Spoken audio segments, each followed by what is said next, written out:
महाराष्ट्रामध्ये सध्या आजी माजी गृहमंत्र्यांमध्ये प्रचंड मोठा संघर्ष उभा राहिलेला आहे।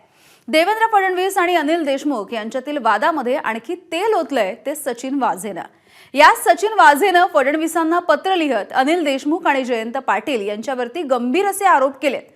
ते पत्र आता एबीपी माझाच्या हाती लागलंय। पाहुयात वाझेच्या पत्रामुळे राजकारणामध्ये कशा ठिणग्या उडू लागल्या।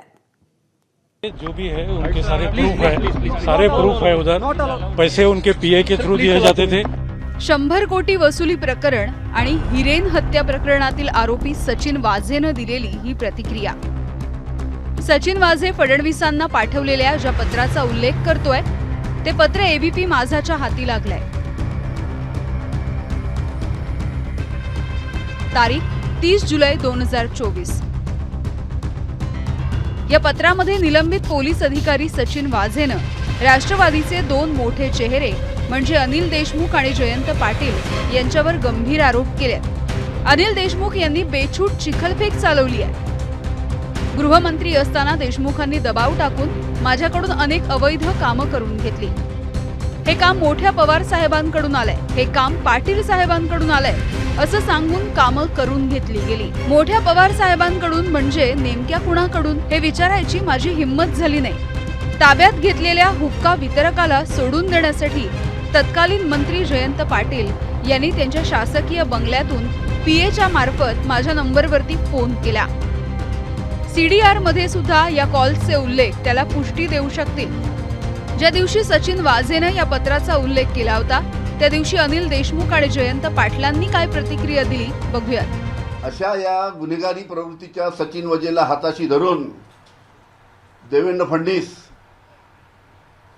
माझ्यावर सचिन वाझेच्या माध्यमातून आरोप लावतायत। त्याच्यामुळे जनतेला हे मी सांगू इच्छितो की मी जे आरोप लावले ते देवेंद्र फडणवीसवर आणि म्हणून देवेंद्र फडणवीस यांनी सचिन वाझेला पकडून माझ्यावर हे आरोप लावायला सांगितले। माझी त्या ग्रहस्थाशी कधी ओळख नाही, कधी संबंध मला आल्याचं दिसत नाही। त्यामुळे ते काय म्हटले हे त्यांनी त्यांच्या पत्रात लिहिलं असं मी वाचलं। देवेंद्र फडणवीस यांना तुरुंगातून त्यांनी पत्र पाठवलेलं आहे। गृहमंत्र्यांचा तुरुंगातल्या गुन्हेगारांच्याशी पत्रव्यवहार चालू आहे। ठीक आहे, देवेंद्र फडणवीस माझे हितचिंतक आहेत। त्यांनी जे काय वाझेंनी लिहिलेलं आहे ते जर गंभीर असेल तर देवेंद्र फडणवीस मला सांगतील असा माझा त्यांच्यावर विश्वास आहे। सचिन वाझेच्या लेटर बॉम्ब नंतर खरंच अनिल देशमुख आणि जयंत पाटील यांची चौकशी सुरू होणार का? देशमुख आणि पाटील हे बहाणा आहेत तर खरा निशाणा शरद पवार यांच्यावरती आहे का? की सचिन वाझेच्या लेटर बॉम्बची व्याप्ती फक्त निवडणुकांच्या तोंडावर फोडल्या जाणाऱ्या इशाऱ्याच्या फटाक्यापुरती आहे? असे अनेक प्रश्न आता उपस्थित होत आहेत। सूरज सावंत, एबीपी माझा, मुंबई। एबीपी माझा, उघडा डोळे बघा नीट।